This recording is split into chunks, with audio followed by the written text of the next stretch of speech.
for anyone that's going camping at a national park, state park, in your backyard, I don't know, and you're curious about what to bring and you're not sure, well, here's what I'm bringing, and that could be some inspiration for you. So we're gonna go into each section of the car and move on from there. First, driver's seat, I have this little cushion, helps with the long drive, especially if you have an older car that it's just, seats are worn out. Next, I have a phone mount. Phone mounts are nice because you can just see your phone within field of view while driving. Now moving to the back, I have a pillow for sleeping, blanket when it gets cold, sleeping bags, one that's like below freezing and one about 50 degrees, so summer and winter set, a mattress right there, inflatable, hiking gear because I'm gonna go hiking, some extra clothes, hiking sticks, and then what I like to do is I like to use one of my shirts as a cover so that way it keeps the sun out of my car while I'm driving. That reduces the cabin's temperature, and that'll be important soon. Let me tell you real quick why. Because of this guy, this cooler. Gotta keep this very cold, and you can see I did one back here as well. Did one here and then one there, and that one's raised up right now. But I do that because I can keep this cooler cold. This one is the long-term cold cooler. The other cooler up there you'll see later, that one is for all my drinks. This one is for the food that I will keep long-term that I don't want to spoil.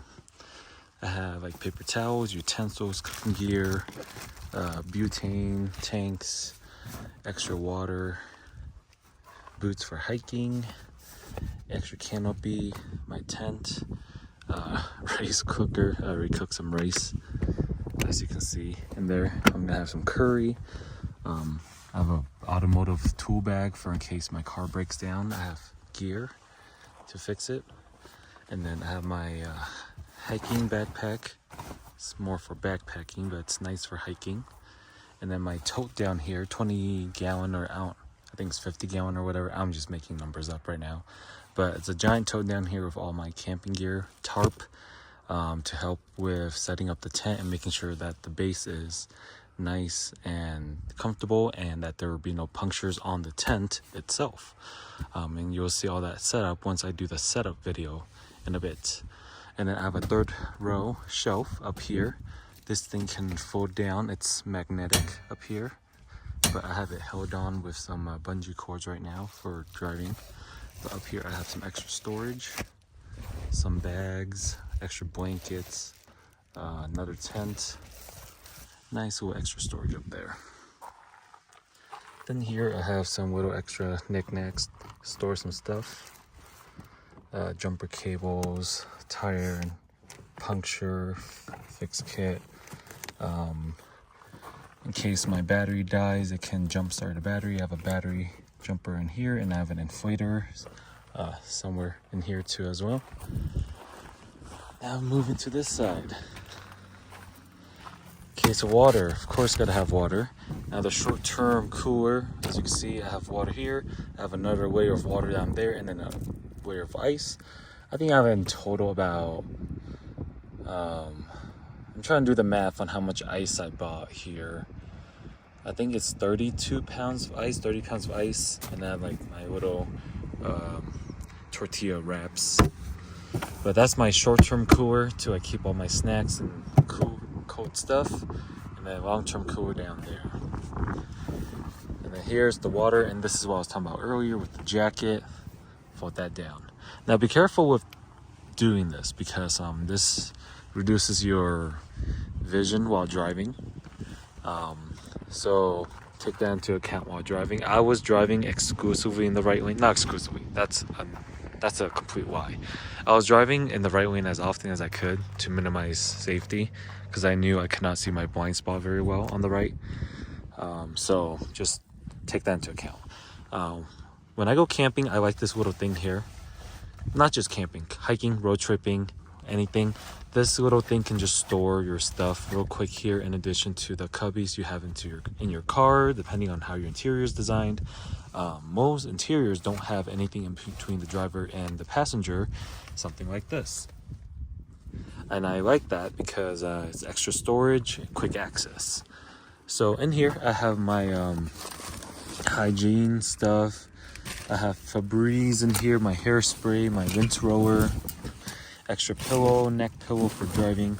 So I also have like my facial routine stuff.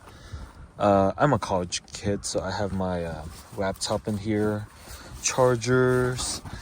I have a fan in here as well. It's a nice and windy day. I hope it stays windy for this weekend's trip, but in case it doesn't, I do have that fan. And in addition, I do have like bear spray. Most importantly, for camping, you have to get something that is bug spray, bug repellent.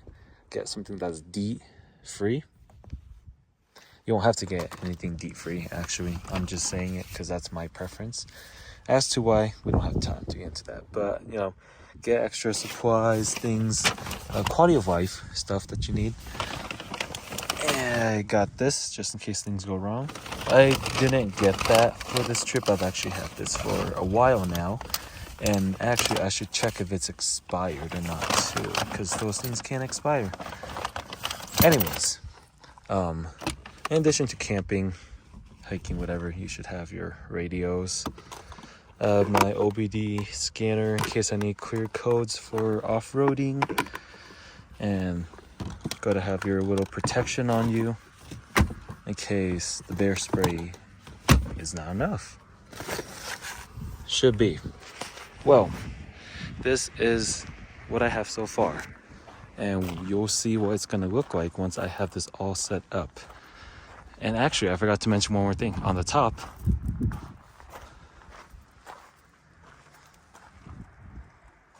up there, you can see there's a table. So I have a foldable table up there, which is very, very nice. So you will see the setup very soon. We're gonna have a tent right here. The tent will connect to the hatch of the vehicle. And we'll have a table set up here, or maybe the table will be inside the tent too, depending on how big the tent is. The tent is pretty big. I've used this tent like 5 or 6 times. It's for, I think, 6 to 8 people, depending on the size. But I believe I can fit a table in there. It is just me for this trip. So I should have a nice little kitchen all inside, all enclosed. We'll see what the canopy setup looks like. I would do like a little lawn as well. So we'll have like this be the backyard into the car. And then the lawn will be out here. That's the vision. Actually, that's not how it's gonna work. We'll see. We'll get something figured out. Okay, so you're wondering how it went. Pretty good. It started raining, so I couldn't film right after I finished. And because it was raining, I found some spots where it was leaking. So I guess that was a blessing in a disguise. But let's get a walk around on how this is set up.